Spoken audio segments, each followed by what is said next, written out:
All right. Hello, everyone. Welcome back. My name is Tyler, and I am with Redis. And I'm excited to do another sort of live coding tutorial with all of you about Redis and using it as a vector database for the OpenAI hackathon with LabLab, as well as other hackathons and events coming up soon.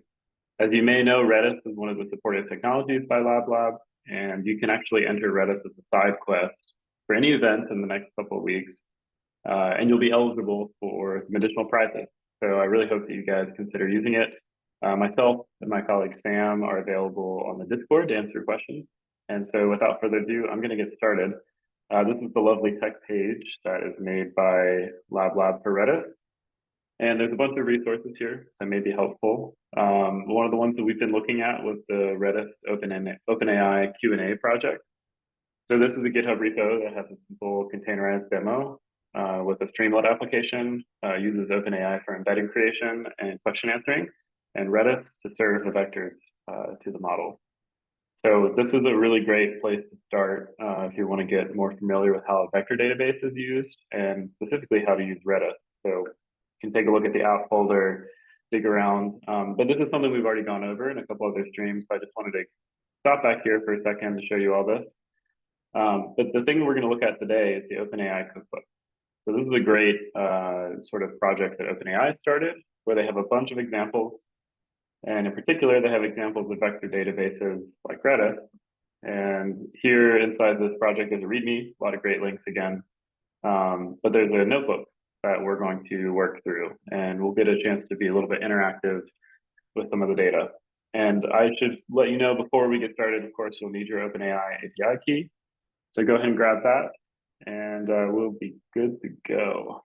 So the first things first is you're going to want to pull down the repository. So you want to git clone OpenAI cookbook, and then start up a Jupyter Lab or Jupyter Notebook server or VS Code, kind of whatever you want. It's your choice. And we'll go into the examples folder like we had, vector database, Redis, and then you'll want to open up getting started with Redis and OpenAI Notebook. Again, lots of intro information here might be useful. So before we can do anything, you're going to want to start Redis, and we provide a Docker compose method of doing that. So if you open up a terminal, you can type Docker compose up -b. This will spin up Redis, and it will push it into the background, and Docker will continue to run it. But if you run Docker ps, I've already started Redis, then you can see, it's been up for about 3 hours. It's healthy. And yeah, we can connect to it using Redis CLI. This is a great command line tool to allow you to connect to any Redis server, not just on your laptop, but anywhere. So if I take a look here, you'll see this database is completely empty. So we're starting from scratch. And the first thing we're going to do in the code is after our Redis is up, we're going to install some Python requirements. We did that. Set the OpenAI API key here. That will allow us to utilize the OpenAI library. And then we're going to load data. And I pre-ran this because this data set for this example is a little bit larger. It's around like 1 gigabyte in memory. So it's not massive, but it is big enough that it took some time to download it and to sort of parse it and prepare it. So I went ahead and ran that. And if we take a look, this is the data set we're working with. It's a Wikipedia set. So you can see there's the ID, the URL, the title, the actual text or content. And then there's 2 different vectors here. Vector for the title is the vectorized or embedding representation of the title field. And then the content is the same thing, but for the text field. So in order to work with Redis, we need to connect. And so we're going to import our Redis library, and from the Redis search module, we're going to import a couple different things that we'll need to get set up. But first things first, let's build a connection. So because this is Redis that's running on your local host, your laptop or your computer, and it has the default sort of passwordless Redis, we're just going to connect here using the Redis Python client, pretty straightforward.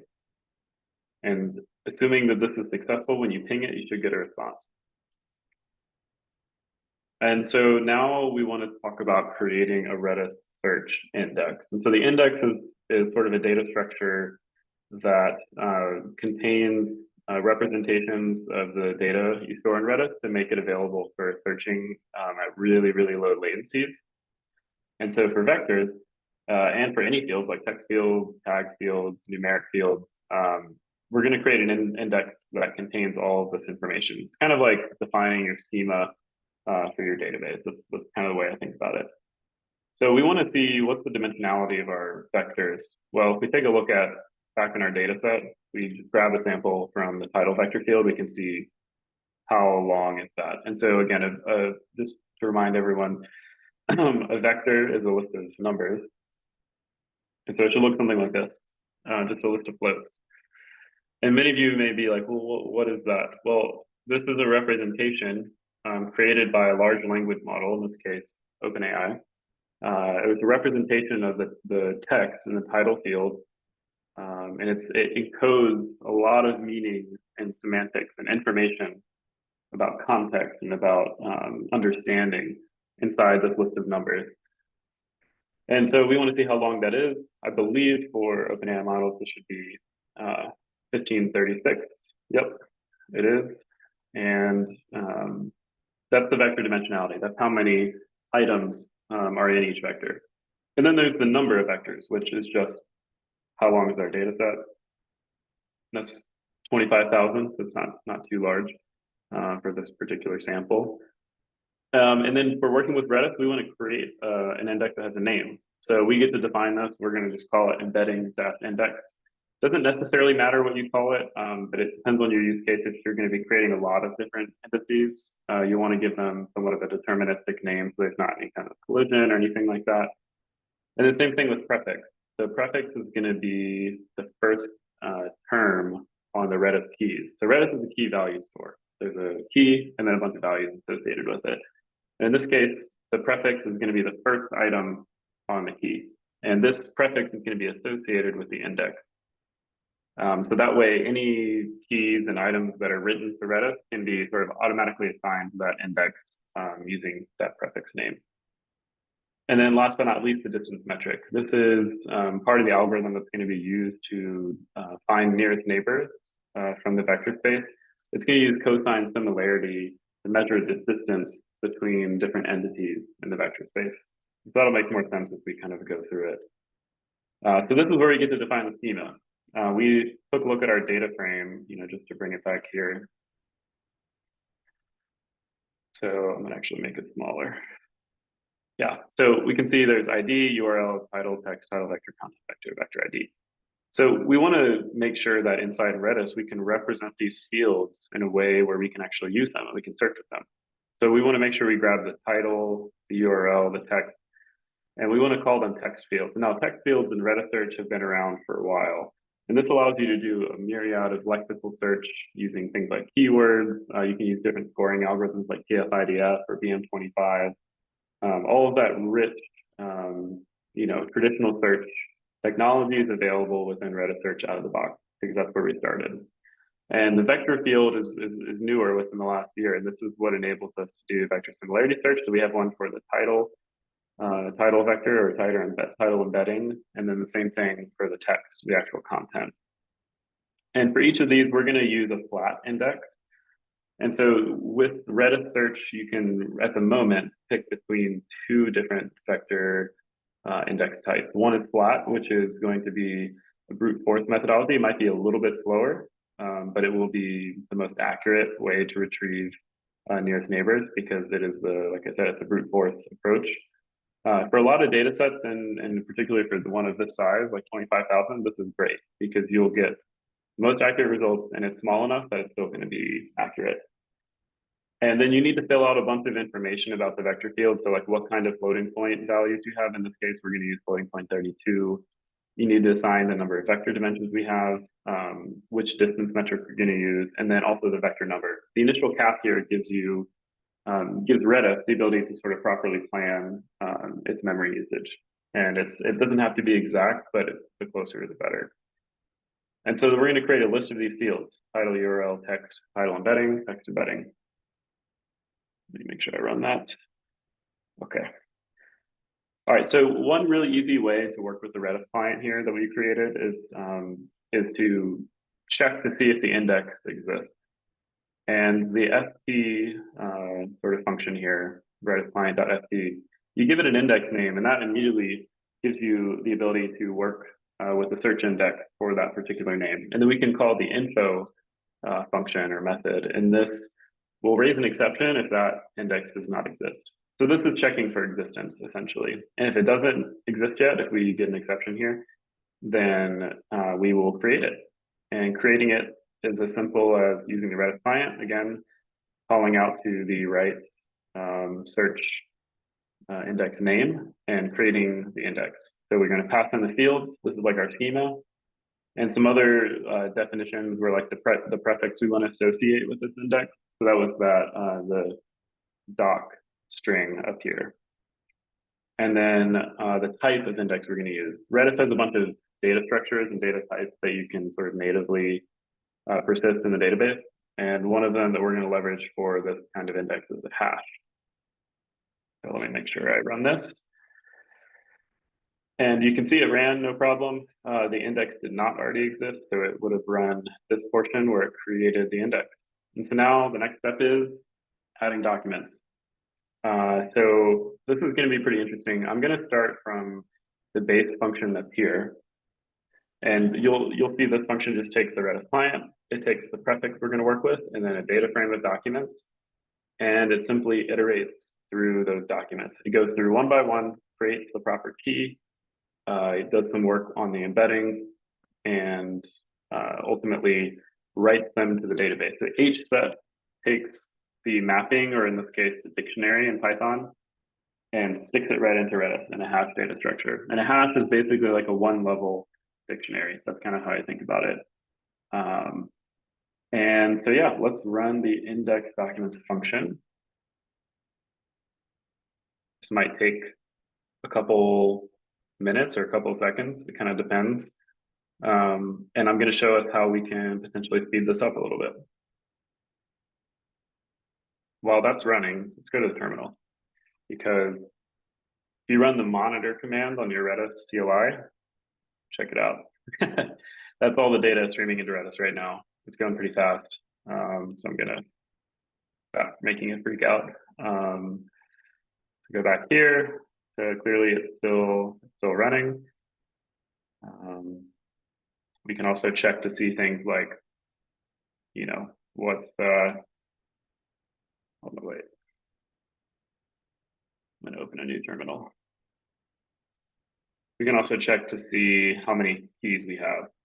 So if you run keys star, this is not a great thing to do in production, by the way, but I can see right here, okay, I've got like 6,000 documents in the database.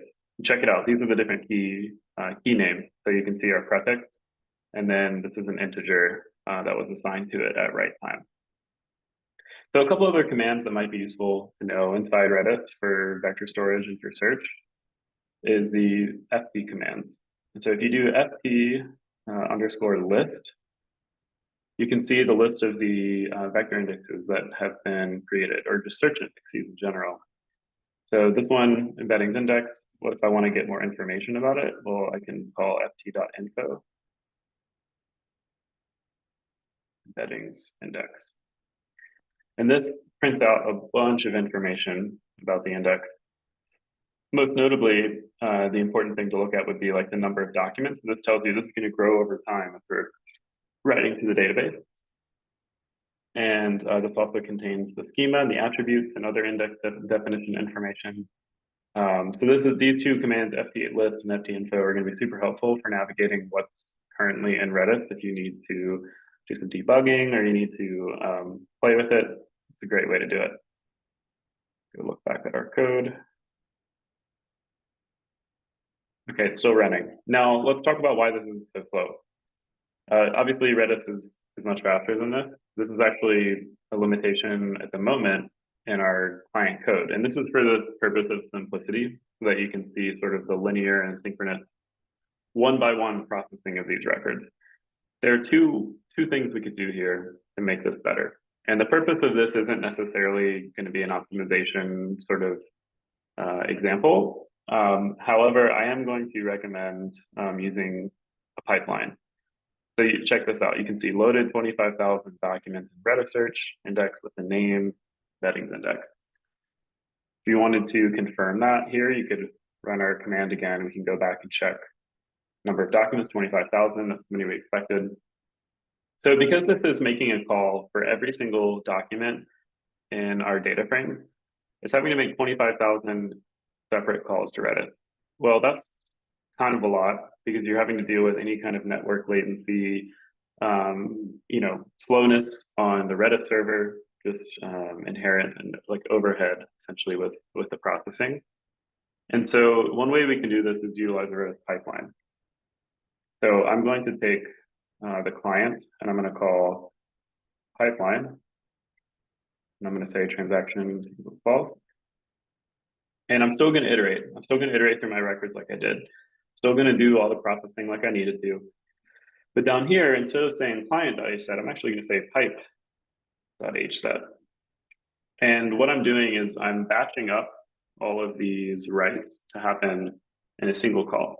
Now, for the size of the data I'm working with now, this will probably be fine. It's going to be one massive batch, but that might not be the most efficient because you're also trying to optimize for data moving over the network. And if it's too big, it might actually slow things down.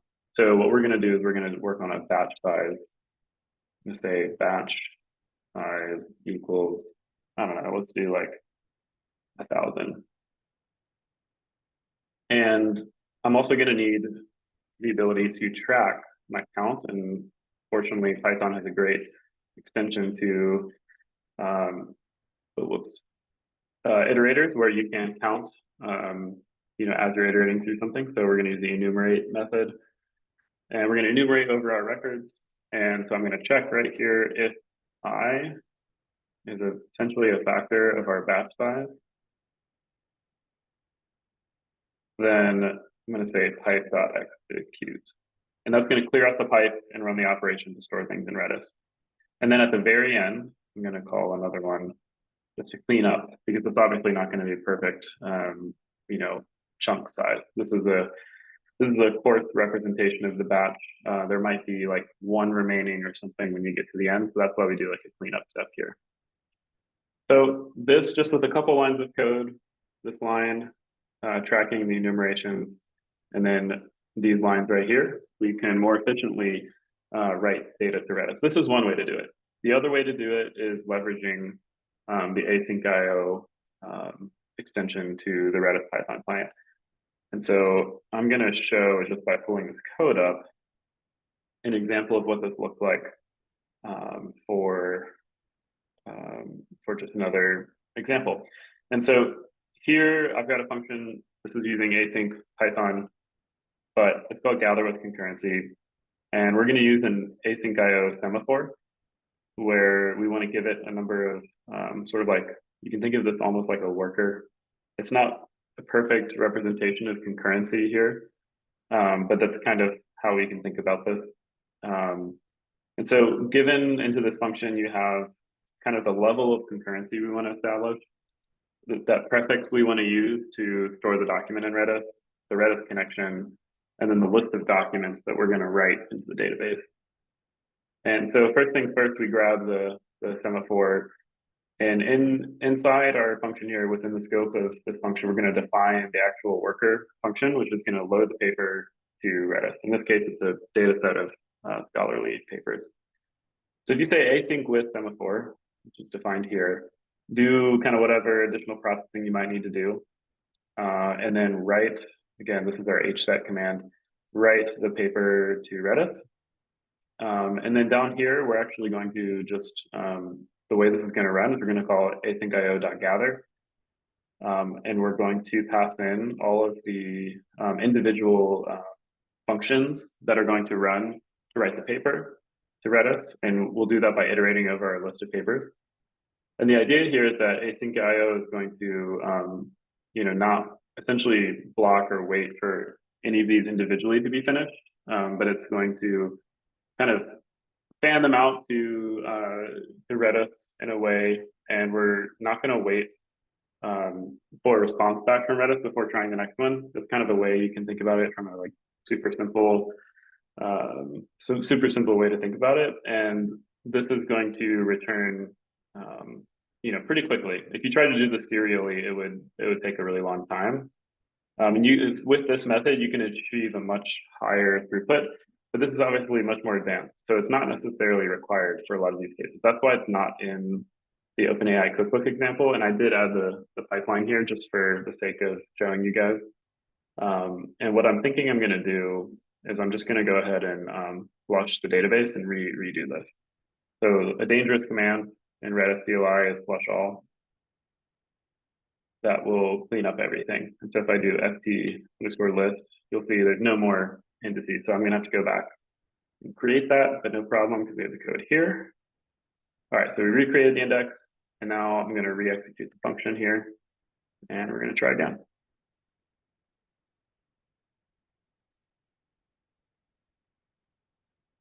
Another command you can use to check the count is db size. You can see going much faster than like the last time we were running this. It probably waited like 5 to 10 minutes, it felt like. But this is moving along nicely. This is going to be something that like it has to do with like the host machine. So my laptop here is going to have certain limitations in terms of the CPU and RAM, especially if you're using the asynchronous Python, because here, the higher your N is, the more work and strain it is on your host system. So if I were to run this on a really fat EC2 instance, I could really pump up the number of writes here. And obviously at a certain point, Redis itself will become the bottleneck, but Redis is just so much faster than all of us that, that's not going to be a concern. A lot of times Redis is going to end up, even though it is really simple, Redis is going to be much faster and able to absorb this data than we can actually write it. So keep taking a piece at our database size. This is looking nice. We're almost done. And we should see this print out here for us. Oops. Any second now, it should be done with. Let's see. There we go. Okay. Boom, loaded 25,000 documents into Redis. Okay, so now we've talked about loading and getting the data in. Hopefully that was kind of a good overview of what that looks like. If you take a look at this, you can see all the keys that were here. A couple commands that might be interesting, hget all. And you can see the Redis CLI tries to help you. Let's give it just a random document ID. So this is the data for one of the records in the data frame, the URL, vector ID, the title. This is the vector field, and it's really ugly to look at. So we're not really going to spend too much time on that one. The text, and then the other vector field there, and then the identifier. So it's basically, again, you can think of it as like a one-level deep dictionary. So with that data in Redis, now we have the ability to expose search, semantic search on top of it. We can do semantic search using vector similarity, but we can also do combinations of searches using hybrid queries, and we'll show how that all works here later in this notebook. Yeah, so now we have the search index. And so here's a function that was written to perform a search. And this search actually uses OpenAI to create an embedding based on the input, which might be like a user question. Just making the code easier to read here. And so the first things first is we create an embedding from whatever the user question was. Imagine you're asking like, hey, Wikipedia, tell me everything about XYZ. So we're going to go to OpenAI first. We're going to get an embedding. We'll call .create. And this will use the text embedding ADA model, which is one of the classic ones there. And we'll pass in our user query. And then we'll extract the embedding that we get as a response. Next thing is we're going to create the Redis query from that. Now the next step is to perform the nearest neighbor search. And so if there are any hybrid search fields here, this is where you would pass them in. But in this case, by default, it's just a star, which means search across all documents in your index. And then the query looks like this. KNN, which is K nearest neighbors, so that's the vector search. How many? So let's say we want to get the top 20. This is all passed in from the function. So KNN 20 over the particular vector field of interest. In this case, it is title vector. This is a parameter where we will overwrite the actual vector itself. We'll use it sort of as like it's like a formatting swap. So you'll pass in the vector down here in the params dictionary, and you can see the key is vector, and that will get swapped in here at runtime. And that way you're not having to stuff in manually the vector here, which can just make the string look really hard to read. And then lastly, the results of that search are going to be stored in a new variable called vector score. And this vector score will be the cosine similarity. Because remember our distance metric we chose was cosine between all the different embeddings in Redis. And so now to construct the query, you use our query class, pass in the base query, and a couple different modifiers. There's a bunch of these that are available in the Redis Pi documentation if you look. So you can select things like which fields you want to have return, which output field do you want it to sort by. In the case of vector search, you need it to be the vector score. Otherwise, you can sort it by another field, but then it's like, why did you do the vector search? And then of course, paging. So we support pagination in our API, which is also a huge thing. You want to say, you know, in this case, want to go from 0 base index all the way up to the number that we're searching for. And then lastly, dialect is just an aspect of the API that is required. So you can kind of just ignore that and use it.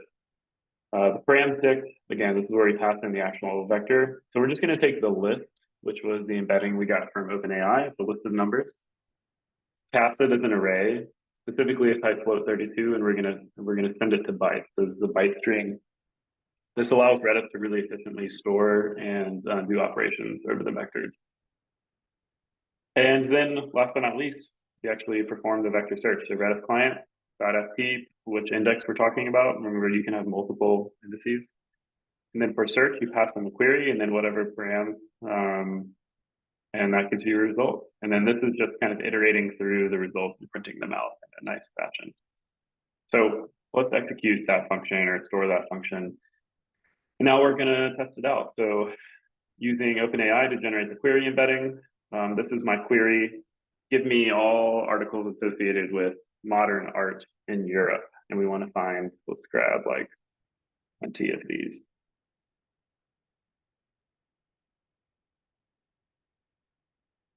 All right, why did not print? Search Redis.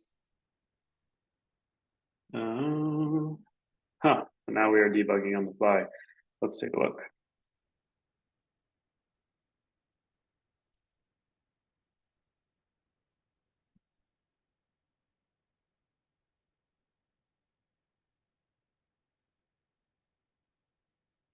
Okay, so this is good. No hash indexing failures.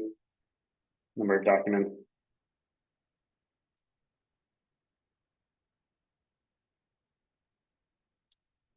All right, so this is what I'm going to do.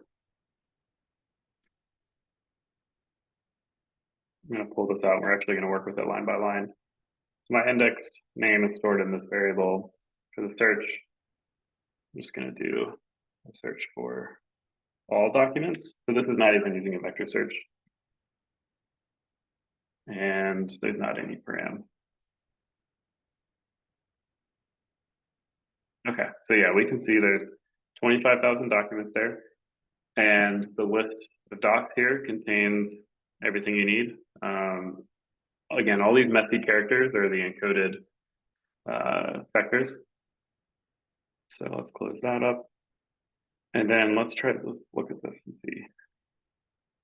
Okay, there we go.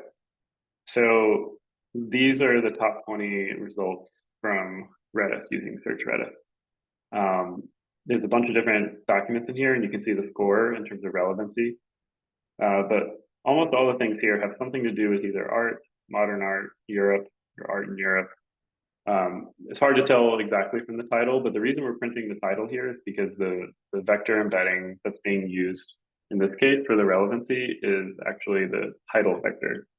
So these are all just the titles of the articles. Now, my guess is that we would get richer responses using the vector we created for the content. That's what this next one is below us. And let's just get kind of these. Okay, so you can see we search for famous battles in Scottish history.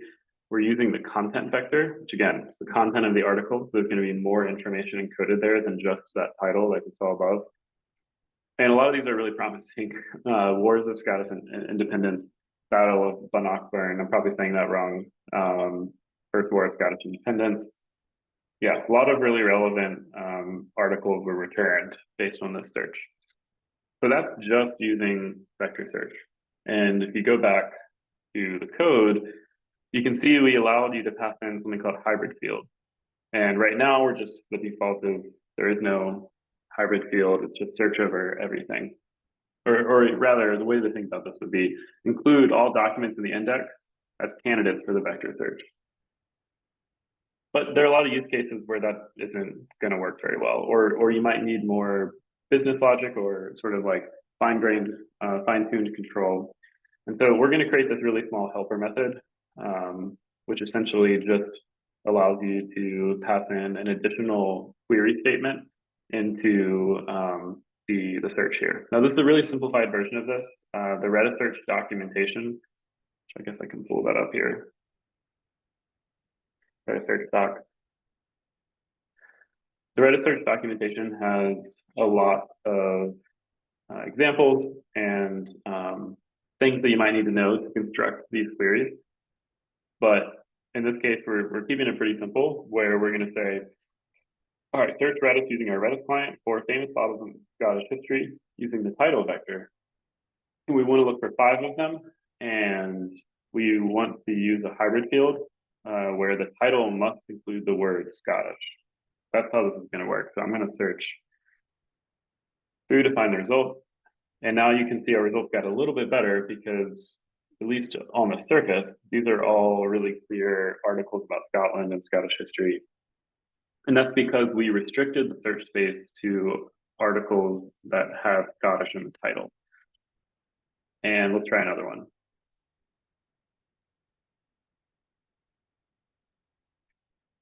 So we can also run a hybrid query on articles about art and using the title vector only. And we want to find and sort of like restrict our search space to articles that have Leonardo da Vinci in the title. And so we can see these here. Okay, there's an article called art, which is the perfect match to the thing we searched. There's paint, which is associated with art. There's Renaissance art, again, associated with art, painting, Renaissance.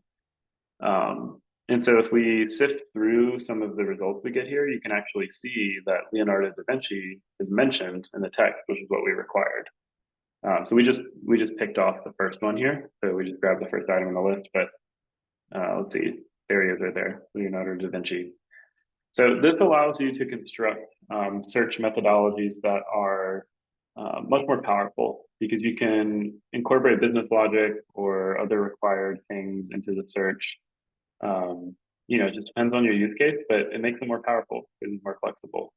And this is where Redis is really well positioned with all these vector databases out there because Redis has been database in production for a long time and has also had a search module for a lot longer than vector search has been super popular.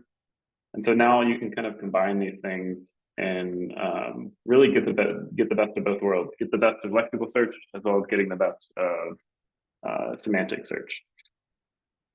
So now we're going to talk about HNSW. Up until now, we've been using flat or like a brute force method. Like we said, it's a little bit slower, but it comes at the benefit of the simpler index structure. You're going to have the right answer every time. And HNSW is a little bit more sophisticated. It is a very popular choice used today. It takes a little bit longer to build, consumes some more memory, but it's going to be faster, especially as your data set grows. So we're going to redefine our Redis search vector fields here using HNSW. And what we're going to do is we're going to create a brand new index, HNSW index. And we're going to go through sort of the same process where we want to check to see, which index is already in Redis. In this case, it's not going to be there because we haven't run it yet. So we're actually going to associate the same documents using that prefix to this index. So the cool thing here is that you can have one data set that is referred to by 2 different indices. And the benefit there is you're not duplicating necessarily a lot of data, but it is going to create a new data structure for the index, which will take up some time. And because HNS-W is an approximation, it takes a little bit extra time to create this index, and it actually has to, in the background, index all these documents while they're already in Redis, but we need to run the algorithm to create the index data structure. And so there's some notes in here about how to like optimize this. And we're basically currently in a while loop waiting for this thing to finish. So if we take a look at our Redis CLI, we should see this new index amongst it. Yeah, you can see here. That was the one we initially created. This is the new one. ft.info. Grab it right here. Boom. Oh, whoops. T.info. Okay. So you can see it's still indexing. It's currently underway, like 27% done. It's not at all surprising. This is a Redis database that's like on my computer. So at the moment, we're strained by my own CPU and also RAM availability, given that I'm actually doing this live stream or this recording at the same time with Zoom. So this might take a couple minutes. Looks like it's still running. So I'm going to just quickly kind of highlight what's about to come. So we're going to perform some searches using this new index. We'll see that the speed of the results is a little bit faster, and also the quality is still pretty decent. And so there's a little bit of scripting here to show the results. Kind of as a peek ahead, it looks like just on this small data set, a flat index query time is an order of 2 approximately longer. Check that out. And again, this is very, very broad strokes here because there's so many things that go into that, like size of the data, size of the vectors, the amount of data that is actually indexed in the index data structure. Because you could store a lot of things in Redis and only index the vector field. And then the rest of that data is just using normal amounts of memory. But if they're included in the index, then they would have to, they'd be factored into a lot of these different trade-offs that we were talking about around size, speed, and quality. So let's see if that finishes. Should be done by now.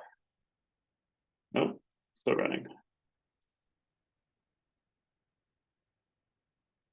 Let's check the status of it. Okay, a little bit more than halfway. So all this code on here is kind of like, obviously it's Jupyter Notebook-ified. So it's in a position where you can edit the stuff, you can tweak it, you can run it. I hope you all try it and let us know how you like it. We have some other projects planned with OpenAI to expand a lot of the capabilities that are here and that we're like demonstrating. But this is a great place to start if you're coming at it from the perspective of someone who started from scratch, doesn't have a lot of experience with Redis or maybe Python. It's a good learning environment. Some of these applications that we've been sharing, like the Redis archive search demo, this one's a little bit more advanced and requires, some understanding of a bunch of different tools like Fast API and like a React front end. One of the other ones, like I was showing at the beginning, Redis OpenAI Q&A. This one's much simpler. This one uses just Streamlit. And then just in general, inside our Redis Ventures organization, there's a lot of these different projects that are out here. There's one that shows how to build some recommendation system pipelines. This uses vector search and also feature storage. Redis GCP, this one is one that uses Redis as a feature store inside of Google Cloud. Probably look relevant for this particular project. And then lastly, of course, one of our more popular ones, product search. And this is the same idea as document search, but we're doing it over an e-commerce catalog. So again, if you're an e-commerce company, this might be a great place to look because you can embed, using OpenAI, the text or descriptions, the reviews of products, and then expose that in a way where then you can perform either visual search with images, or you can, allow users to type in prompts to discover products that are in the catalog, or you can make recommendations based on what they have on their cart. A lot of use cases that the e-commerce space has. So with that said, I'm going to probably stop because it's been a bit and I've been talking for a while. Just wanted to, again, thank you all for listening, and you know where to find me in Discord. We'll be happy to answer your questions. All right, thanks guys.